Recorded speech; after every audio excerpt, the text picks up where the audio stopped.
And I'd like to give the floor to John Stuebler, Project Officer with DG ENER. John, the floor is yours. Yeah, good morning, everybody. I'm the project officer for the project. I became project officer about 6 months or so after the project had started, and I'm pleased to have been involved with it. As we've heard a little bit already, the aim of the project has been to develop sustainable energy and transport systems in island communities, coupled with an improvement in energy efficiency.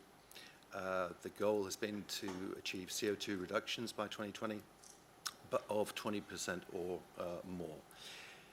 The reductions we achieved using projects, bankable projects, which have been prepared under the project for each of the islands and island communities.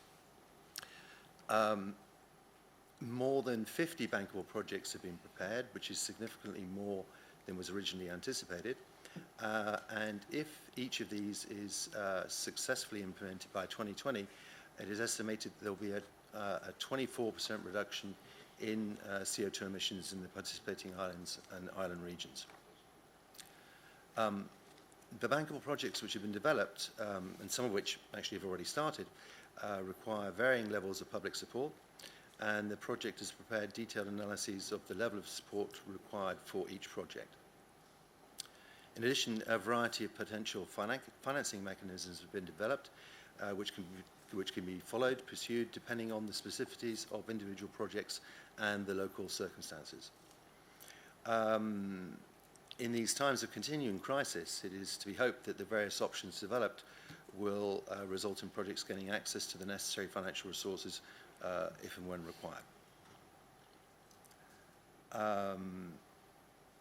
If implemented as intended, the project should result in a more durable future for island communities across Europe.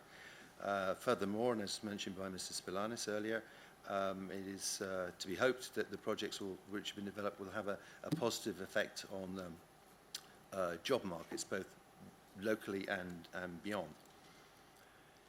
I think it's probably fair to say that there's not that much good news around at the moment. I mean, there's a lot of problems faced by citizens, industries, where everybody's facing continuing challenges.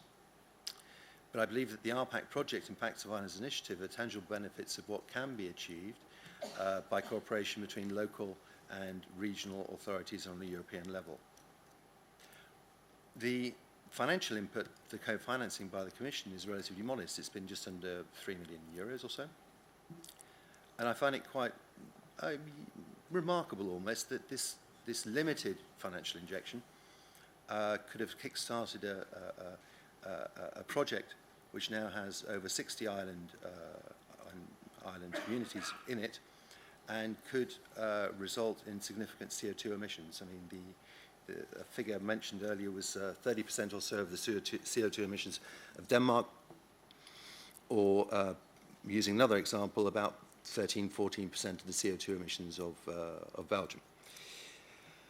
Wish everybody an interesting day, and hope this will be a successful conclusion to the project, and that the Pact of Islands initiative continues. Thank you very much.